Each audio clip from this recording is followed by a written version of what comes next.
पहला प्रश्न, त्वचा पर खुजली पैदा करने वाले पौधे का नाम लिखिए। उत्तर, गाजर घास। अगला प्रश्न, केवांच के रोए, कच्चे काजू के आवरण, पपीते का दूध त्वचा पर छू जाने पर क्या उत्पन्न करते हैं? उत्तर, खुजली। अगला प्रश्न, मादक पदार्थों के नाम लिखिए। उत्तर, गांजा, चरस, अफीम, मार्फिन, हेरोइन, कोकीन आदि। अगला प्रश्न, मनुष्यों में दाद, खाज व गंजापन किसके द्वारा होता है? उत्तर, कवकों के द्वारा। अगला प्रश्न, रोगवाहक जंतु से क्या तात्पर्य है? उत्तर, जंतु जो रोगाणुओं को एक जगह से दूसरी जगह फैलाते हैं उन्हें रोगवाहक जंतु कहते हैं, जैसे मक्खी, मच्छर, जूं, खटमल, पिस्सू आदि। अगला प्रश्न, डेंगू, चिकनगुनिया, मलेरिया, फाइलेरिया किस जंतु द्वारा फैलाने वाली बीमारियां हैं? उत्तर, मच्छरों द्वारा। अगला प्रश्न, संक्रमित कुत्तों के काटने से कौन सी बीमारी होती है?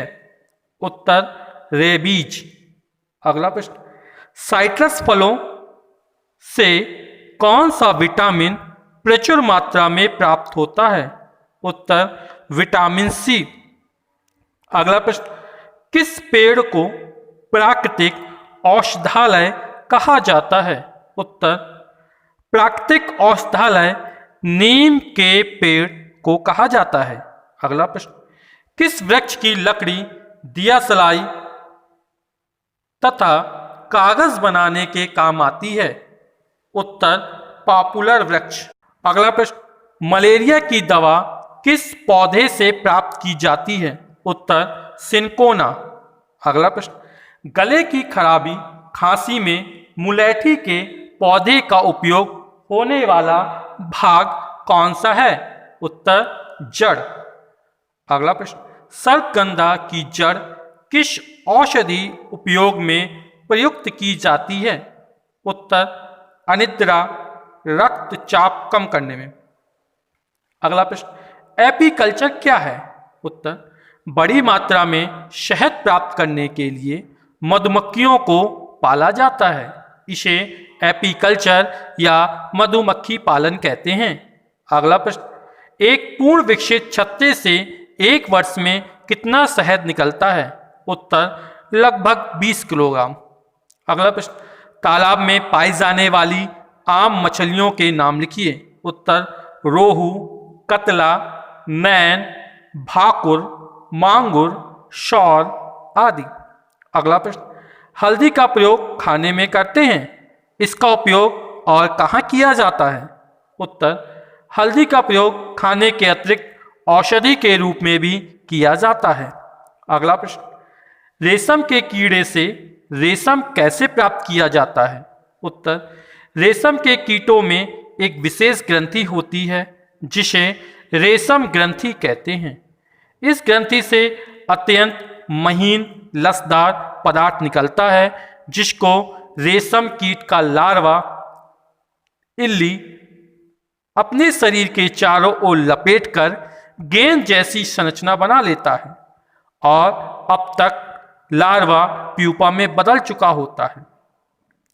इस प्यूपा के चारों ओर लिपटी गेंद जैसी संरचना कोया या कोकून कहलाती है। हवा के संपर्क में यही लसदार पदार्थ सूखकर रेशम बन जाता है। अगला प्रश्न, सेरीकल्चर किसे कहते हैं? उत्तर, रेशम कीड़ों का पालन पोषण तथा रेशम बनाने की प्रक्रिया रेशम कीट पालन या सेरीकल्चर कहते हैं।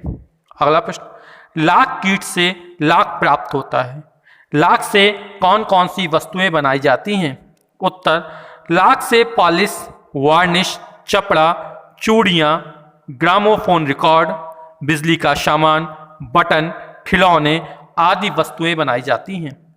अगला प्रश्न, नीम अत्यधिक लाभदायक वृक्ष है, उसके विभिन्न भागों के क्या उपयोग हैं? लिखिए। उत्तर, नीम के पेड़ के प्रत्येक भाग का उपयोग हम कई तरह से करते हैं।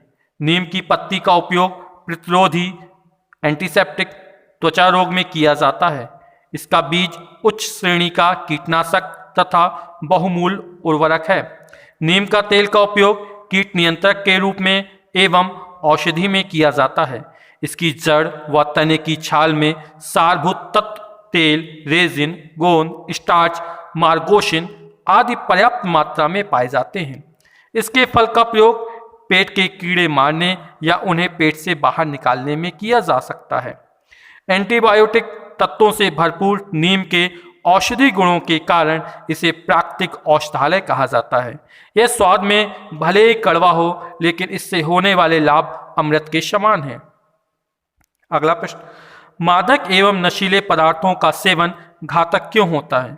उत्तर, मादक एवं नशीले पदार्थ हृदय रोग, कैंसर, क्षय रोग, लीवर सिरोसिस, मानसिक उत्तेजना, स्मरण शक्ति में कमी आदि घातक रोगों को जन्म देते हैं।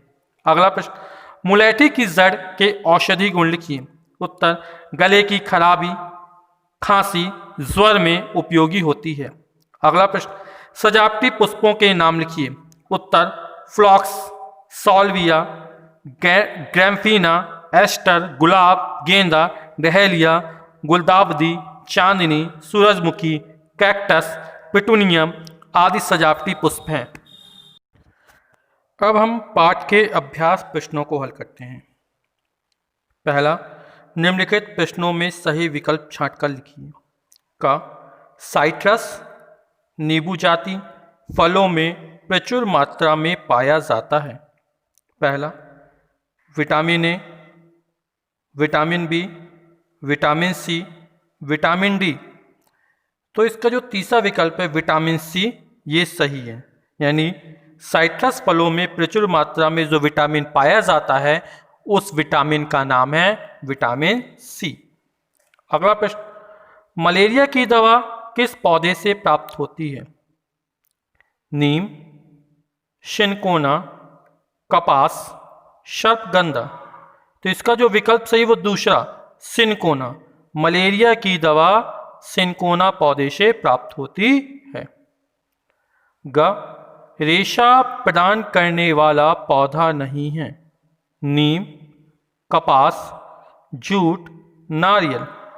तो इसका जो पहला विकल्प है नीम, ये सही है, क्योंकि कपास, जूट और नारियल इन सभी से हमको रेशा प्राप्त होता है, और रेशा प्राप्त नहीं होता वो उससे नीम से। तो इसका जो सही विकल्प हो जाएगा, रेशा प्रदान करने वाला पौधा नहीं है, वो है नीम। घ, सबसे अधिक प्रोटीन पाया जाता है। अनाजों में, दालों में, फलों में, सब्जियों में। तो इसका जो दूसरा विकल्प है दालों में। तो दालों में सबसे अधिक प्रोटीन पाया जाता है। दूसरा, रिक्त स्थानों की पूर्ति कीजिए। हरी सब्जियों से प्राप्त होते हैं। तो हरी सब्जियों से जो प्राप्त होता है वो विटामिन तथा खनिज लवण। तो जो खाली स्थान है उसमें आ जाएगा विटामिन तथा खनिज लवण। ख, मच्छरों से रोग फैलते हैं। तो जो मच्छरों से रोग फैलते हैं वो डेंगू, मलेरिया, चिकनगुनिया, फाइलेरिया, है ना। तो लिख सकते 2 या 3। तो मच्छरों से डेंगू, मलेरिया तथा चिकनगुनिया रोग फैलते हैं।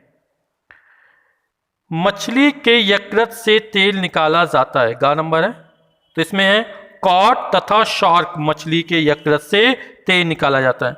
तो खाली स्थान में पहले में लिख दें कॉड और फिर आ जाएगा शार्क। घ नंबर, मधुमक्खियों से मिलता है। तो जो मधुमक्खियों से मिलता है वो है हमें शहद और मोम। तो मधुमक्खियों से शहद तथा मोम मिलता है। फिर तीसरा प्रश्न हमारा, निम्नलिखित कथनों में सही कथन पर सही और गलत कथन पर गलत का चिन्ह लगाइए। तो मादक का है, मादक पदार्थ स्वास्थ्य के लिए लाभदायक होते हैं। तो ये कैसा है? गलत है। मादक पदार्थ से क्या होता है?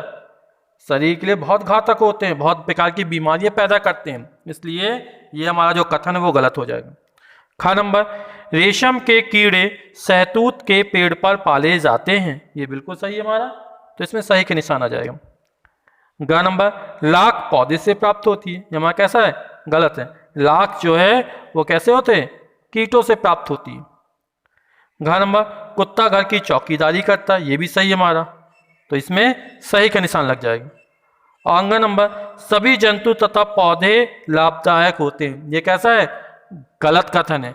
कुछ पौधे या जंतु हानिकारक भी हो सकते हैं, इसलिए सभी जंतु तथा पौधे लाभदायक होते हैं। ये क्या हो जाएगा?